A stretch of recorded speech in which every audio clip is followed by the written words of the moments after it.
It's time to talk sports. It's Hacksaw's Headlines, a panorama of the world of sports, stories, comments, and opinions. Touchdown, San Diego! Now, here's iconic sports talk show host Lee Hacksaw Hamilton and co-host John Riley. It's a Thursday. Who wants to talk sports? We do. Good afternoon, everyone. This is Lee Hacksaw Hamilton, along with my co-host John Riley. We're in remote situations again. We welcome into our Thursday podcast of the Dixie Line Lumber and Home Center Studios in San Diego. We're doing a split screen because one of us has COVID, the other is recovering from surgery. So we're just bringing you the best we can while we're still on the disabled list. John, are you ready? Because we got a lot of things to talk about as we head towards a great sports weekend. I mean, this first topic that you put on the table about the Padres is unbelievable. So I want to hear you break it all down. Our podcast is brought to you by Dixie Line Lumber and Home Centers. For fall, fix it, build it, and you will enjoy it. What a bad week for the Padres organization, not so much on the field, but in the front office and in terms of credibility and appearance in the community. A week ago, the Union Tribune interviewed 24 different Padre players and staffers and wrote a rather convincing analysis that the Padres have a culture problem from front office to dugout. Then The Athletic went public and wrote a 32-person opinion piece on the Padres, and it did not paint a flattering picture about the general manager, AJ Preller, all the people that work for him, and what happens up top and how it's filtered down in the bottom into the dugout. And on top of that, obviously, this is probably going to be a non-playoff baseball season. Let's look at the quotes that were posted by The Athletic. This comes from current players, former staffers, as well as baseball executives on other clubs who have opinions about the Padres.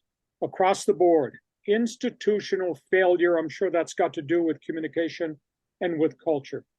The GM-manager relationship, unfixable, according to baseball executives, that there's a great disconnect between the general manager and the manager that he hired. They call the roster in the clubhouse, not so much on the field, just an absolute disaster.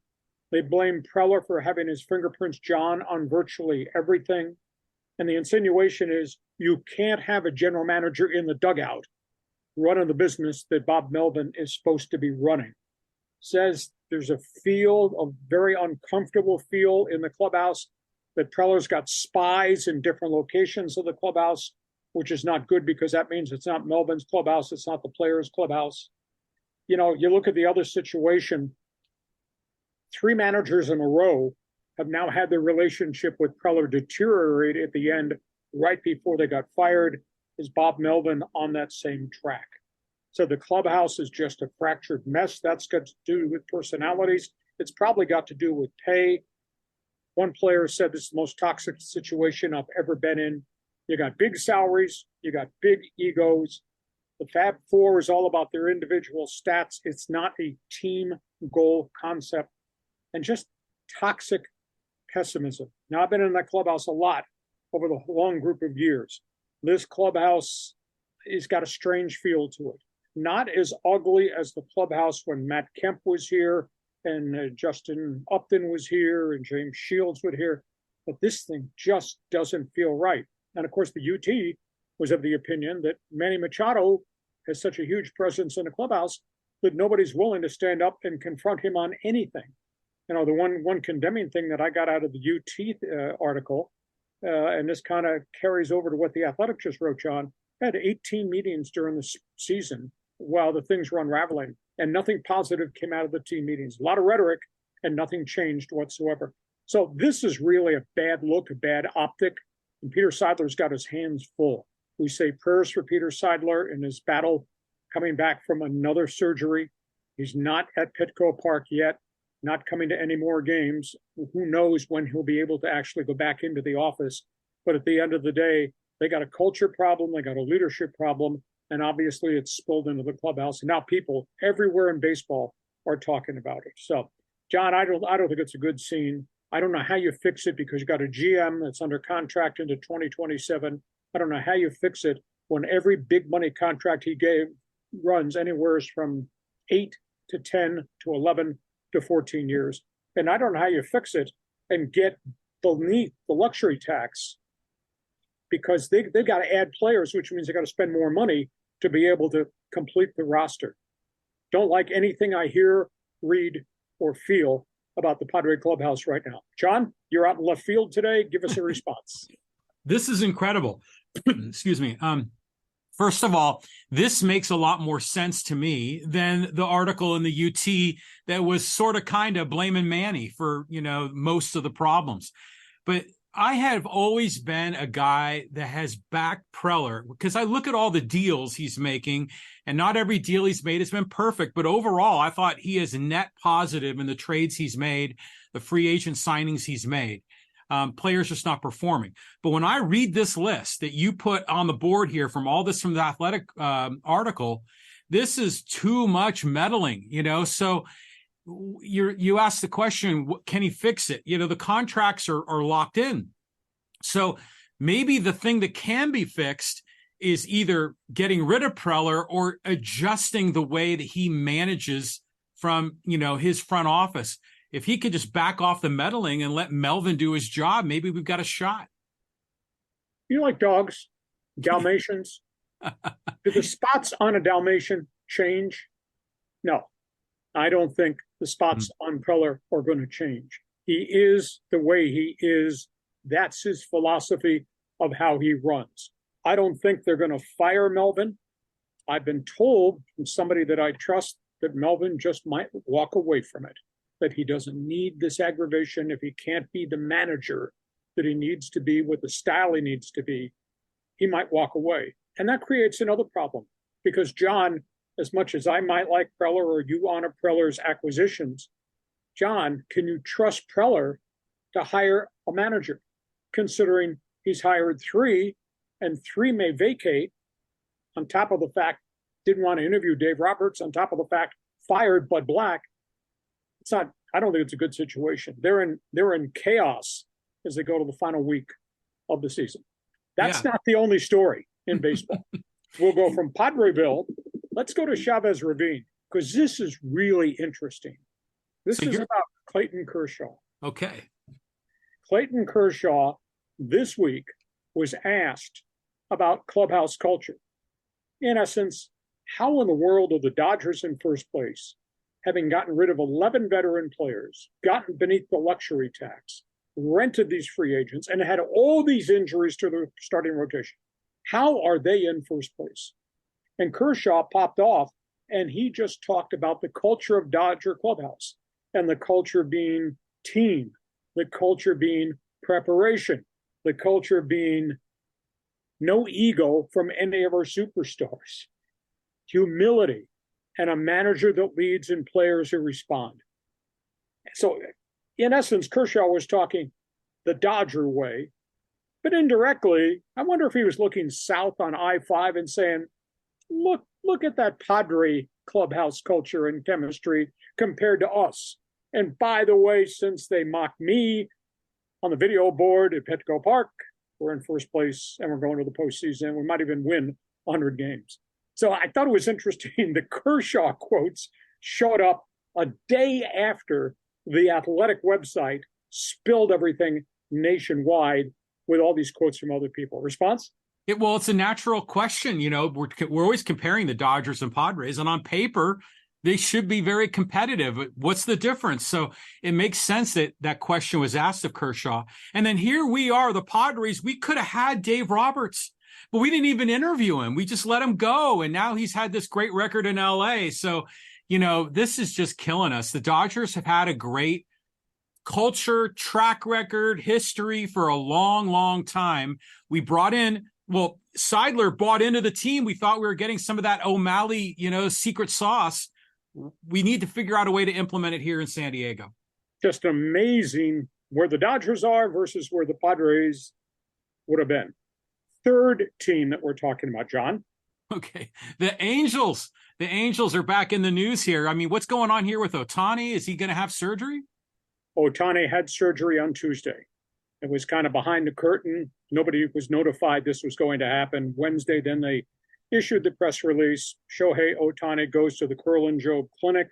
He does not have Tommy John surgery. Dr. Neil L. Atrache, who's really the elite surgeon of baseball pitchers now, does what's called brace surgery. Brace surgery is a strengthening of the tissue around the elbow. They inject stem cell to help the tissue grow. He can come back from brace surgery maybe within 4 months and start to begin the regimen of throwing. He will be, because the surgery was a success, because they didn't have to repair the ligament, they're building around the ligament. He will be able to go to spring training, and he will be a DH right from the get-go. And he'll continue whatever regimen they continue with him throwing pitches, John. And then by 2025 spring training, he'll be good to go. And there are a number of pitchers that have gone through this new process, brace surgery, not the Tommy John transplant, the brace surgery, who've come back and have pitched fairly effectively. So that's where we are with the Ohtani surgery. That being said, he becomes a free agent the day after the World Series ends. And then the burning question, who bids what, and what is the dollar value to get Shohei signed? And are you going to pay him mega money just to be a DH, or is it mega money with the hope he can be the two-position superstar he's become? Meanwhile, we got the follow-up on the Anthony Rendon situation. Rendon is back in the Angel clubhouse, will not play the rest of the season. He's got the fractured tibia. Took 5 doctors to finally diagnose what was wrong. I don't think it's a condemnation of the Angel doctors, because they went to second, third, and fourth outside opinions. Nobody could find it. And then an MRI finally did find the minor fracture. But he's missed 338 games in 3 years. He has not earned his money at all. He just had a black cloud all over him. So that's the latest on the Angels, as the Angels bottom out. It's been a horrible September and a collapse since the trading deadline. And they just can't get out from beneath the crush of injuries. And who knows whether Mike Trout will ask to be traded? Who knows whether they legitimately have a chance to get Ohtani back? And who knows whether Anthony Rendon will ever be in Anaheim, what he was with the Washington Nationals. Your turn, John. What a disaster. I think Trout is out. I mean, I think he's going to move on because he deserves a shot at a championship, but that's not going to happen in Anaheim for the next 5 years. As far as Ohtani goes, he will get paid big money, even if he's a DH only, because as a hitter, he's a better hitter than almost everybody in the league. So he should be getting, $40 million a year, maybe more, even as a DH. I still think the San Francisco Giants are the dark horse to get him. Boy, it'd be really nice to see him at Oracle Park in San Francisco. Oh, you're doing this with your heart rather than your head. Are you meaning to tell me that if the people from area code 213 Elysian Vin Scully Way call, that Ohtani's people are not going to pick up the phone? And again, you got World Series championship trophies. You got the Dodger way. I don't know that anybody can compete against the Dodgers, aside from dollars, based on their track record, their history. I think Ohtani, Los Angeles, means an awful lot. Yeah, okay, that's the favorite. We got a solution to a baseball headache that's gone on forever and ever. Really? Okay, so this is the Tampa story. What's happening here, Lee? The owners of the Tampa Bay Rays, St. Petersburg, and Pinellas County have reached agreement to build a new stadium. Stuart Sternberg is going to build a 30,000-seat domed stadium next to Tropicana Field in what's called the Gaslight District. He's going to pay 50% of the cost of a $1.2 billion stadium. Tampa, St. Petersburg, and Pinellas County are going to put their money into a pot, and they're going to pay the other 50%.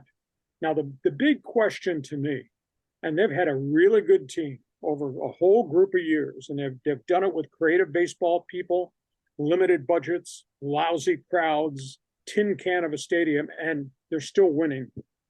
Are the fans in the Sun Coast going to support Major League Baseball? Because I would have bet when baseball expanded back in the day to Miami with the Florida Marlins and then to Tampa, there are a lot of transplants, a lot of baseball fans that live in South Florida and on the Sun Coast. And there's an enormous Hispanic heritage of population who came from all the Caribbean countries, Cuba included, who love baseball, passionate baseball. Baseball's their sport. And neither the Marlins nor Tampa Bay have really drawn at all. So shiny new stadium coming next door to Tropicana Field at the Sundome. Burning question, will people in South Florida support it? Because they have not. And that's while the Marlins were winning the World Series and Tampa Bay was doing what Tampa Bay did. Response.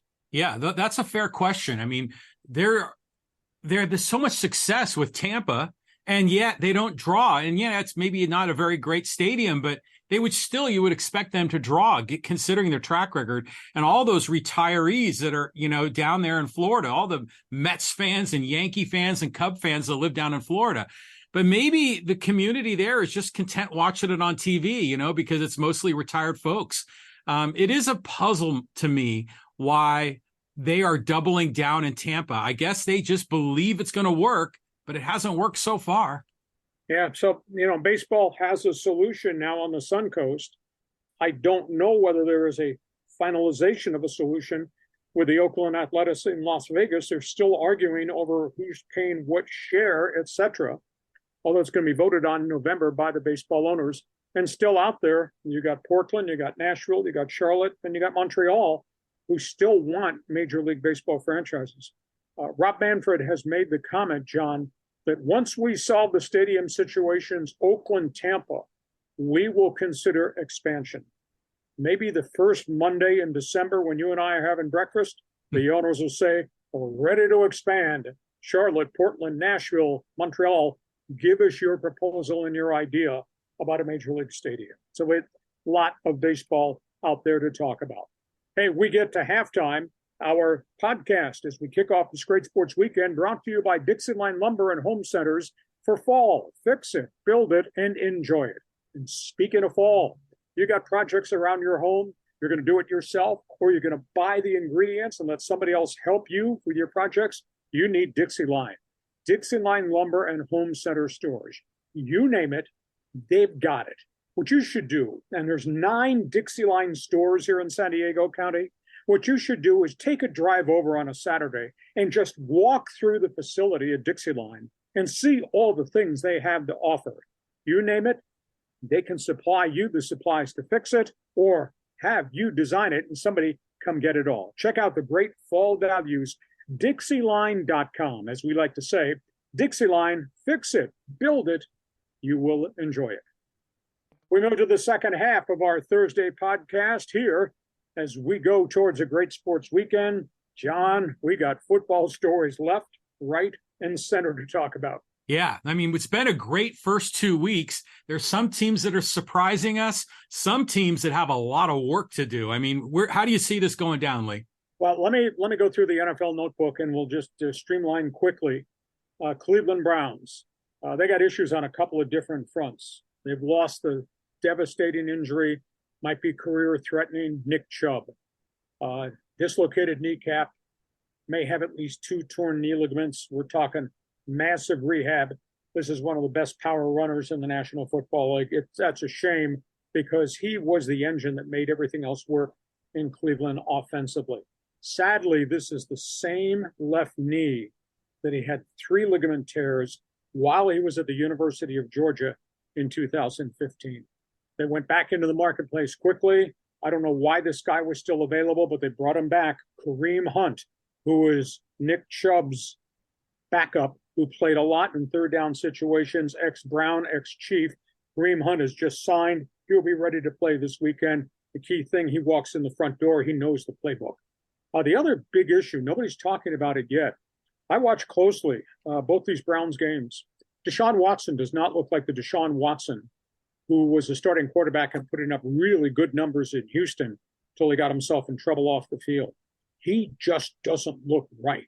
And I don't know whether it's him having been away from football for more than a year, although he had the second half of last season and all the OTAs to get ingrained in the system, or whether what Kevin Stefanski is running from a playbook standpoint just doesn't work. So that's a big issue there. So that's the Browns story. This is not a good story with the Raiders. I mean, they're 1-1. They don't look like they have all the bullets in the gun to fight the fight. Now they got a problem with their starting defensive end, who they paid a lot of money to, in Chandler Jones. Left the facility 2 weeks ago, got involved in a pile of social media issues with the owner, the general manager, the head coach, barred from the facility, has just ranted and raved. An emergency call was made, and a crisis command went to his home to check his mental health out. Nothing happened at that point in time. He has now been put on the NFI non-football injured list, which to me means a mental health issue. And they're not communicating. And there's a huge issue because they just gave him 3 years, $51 million. This is not a good situation for him to be acting the way he's acting. NFL Players Association, John, has lots of programs that they can offer their players who have problems. Why the NFL union has not done with their doctors an intervention to help this guy, because he's a pretty good football player, but right now it looks like he's got a lot of problems off the field. And somebody needs to explain to me what's happened to Josh Jacobs, the running back, who held out and then finally came to camp and signed a 1-year extension. Last week, John, I've never seen this before. This is a star running back, Pro Bowl running back, big-time running back. 9 carries, minus 2 yards in offense. That's absolutely amazing. And Jimmy Garoppolo is the quarterback, but I think historically he manages games. I don't think it goes out and throws for 420 and win games. So right now the Raiders just don't seem right. And in terms of the Rams situation, on the field, they're 1-1. Off the field, another issue with their star running back, Cam Akers. Now he's gone. They traded him late on Wednesday night to Minnesota, and this was a high draft pick. They traded him, and all they got out of it was a 6th-round draft pick. So he goes to the Vikings. They'll provide Minnesota a lot of dart and dash run. They'll work on him catching the ball out of the backfield. In 2 full seasons with the Rams, as a part-time guy, he had over 1,600 all-purpose yards. So the guy is productive. The guy is young. The guy's recovered from the Achilles injury. But, boy, there was some disconnect between him and Sean McVay, and him barking about, I need the ball all the time, and they were running their offense to a lot of other people along the way. So he's done with the Rams. He goes to Minnesota. He'll help probably immediately for Kevin O'Connell's Vikings. But to me, it leaves, I think, a huge hole in the Rams offense. And I don't think they're a complete offensive football team right now because of the injuries, et cetera. So, John, I threw a lot at you. Give me your response to the Browns, to the Raiders, to the Rams. Well, the Rams, as far as they're concerned, I see a lot of the feedback on social media to the content we're putting out there. The Rams fans, the few that exist, are still pretty fired up for this team. They think that they're playing better than they expected. They thought that they were in that game against the 49ers. So, maybe they're going to keep kind of doing better than we expect. We'll see here. But going back to the Browns, though, I mean, what a disastrous, injury. I don't know. Did they ever show that on television? I think they kind of shielded us from it. One time they saw it, and it was, from what I was told, the angle that his knee bent when he took the hit. It wasn't a cheap shot hit. It was just a blow to the leg, and his cleats planted, and he went one way, the leg went the other. It's a gruesome injury, and I fear, because it's the second time this has happened to the same knee, almost the exact same type of injury. I fear this is career-ending because it's tough to come back from one, much less come back from twice. But I'm with you on Deshaun Watson. I watched that game, and I'm thinking, this guy is one of the top quarterbacks in the league. I mean, I just didn't see it. Concur with you wholeheartedly. Okay, let's move on. Interesting weekend of games here. We go to weekend 3, John. Let's talk about Chargers-Vikings. Somebody's going to be 0-3 by Sunday night, and somebody's going to be in a lot of trouble by Sunday night.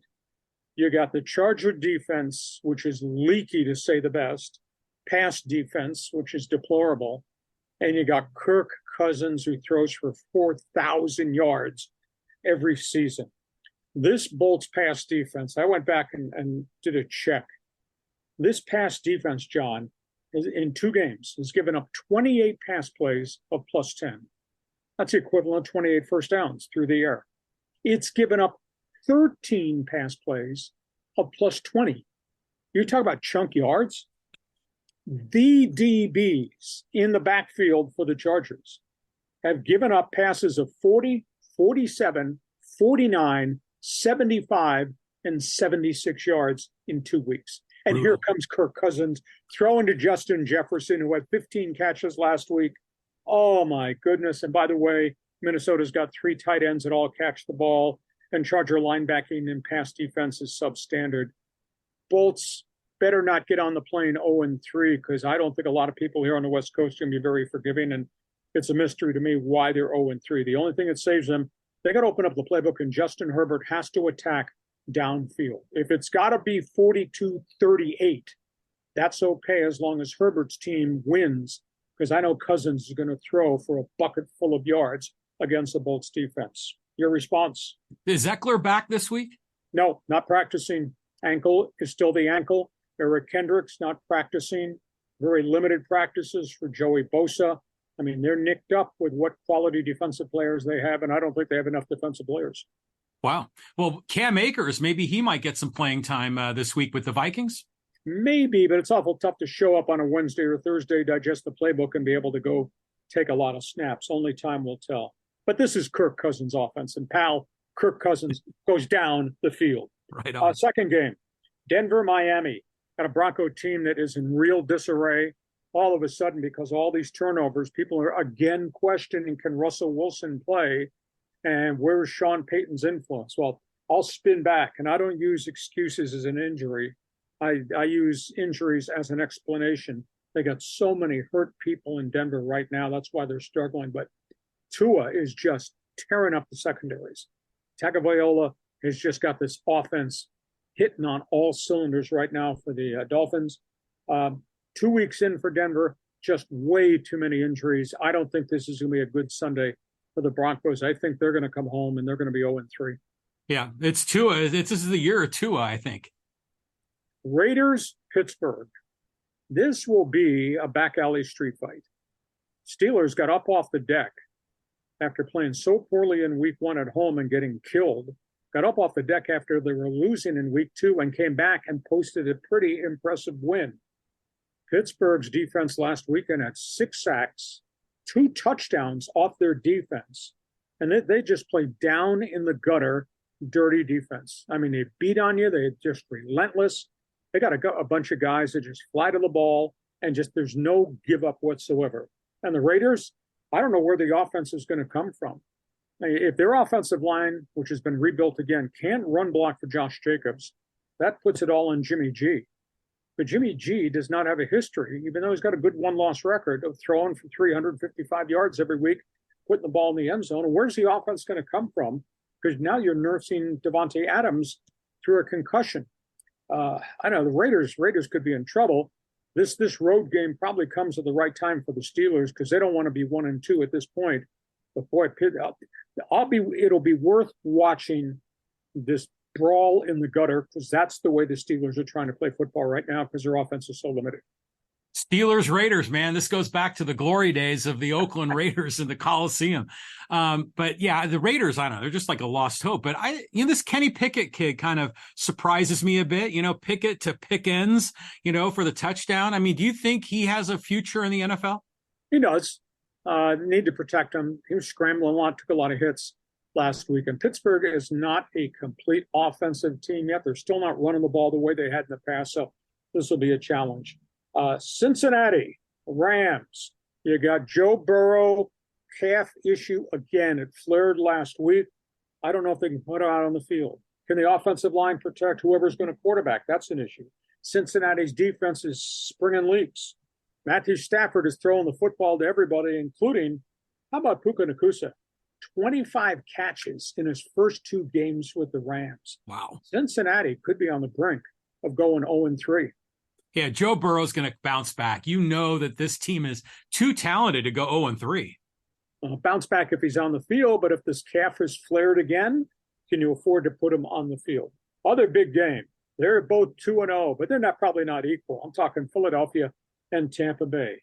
Who are you going to stop? Who is Tampa's defense, which is pretty good? Who are you going to stop? You're going to stop Jalen Hurts? You're going to stop DeAndre Swift, who had 173 yards rushing? You're going to stop Devonta Smith and all the wide receivers they've got? My goodness. Baker Mayfield can't make mistakes. It's a Philadelphia defense that forces mistakes along the way. I don't know that Tampa's got any running game. They do have 3 pass-catching wide receivers. I think Baker's got to make it a throwing contest, but Tampa got the ability to take Jalen Hurts off the field I don't see any 3 and outs in the weather forecast on Sunday, John. Yeah, no way. I mean, this Jalen Hurts is going to roll here, but Baker Mayfield's still that scrappy guy. He might, pull a rabbit out of his hat. He's fun to root for, but yeah, the Bucs have no chance.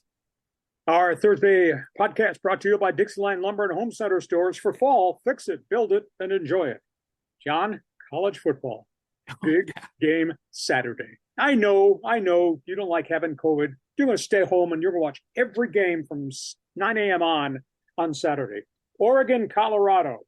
Bo Nix, Shedeur Sanders. Will either defense slow down the other quarterback? I mean, the biggest surprise to me is how well Deion Sanders has his kids playing defense. I always thought the offense was going to be explosive.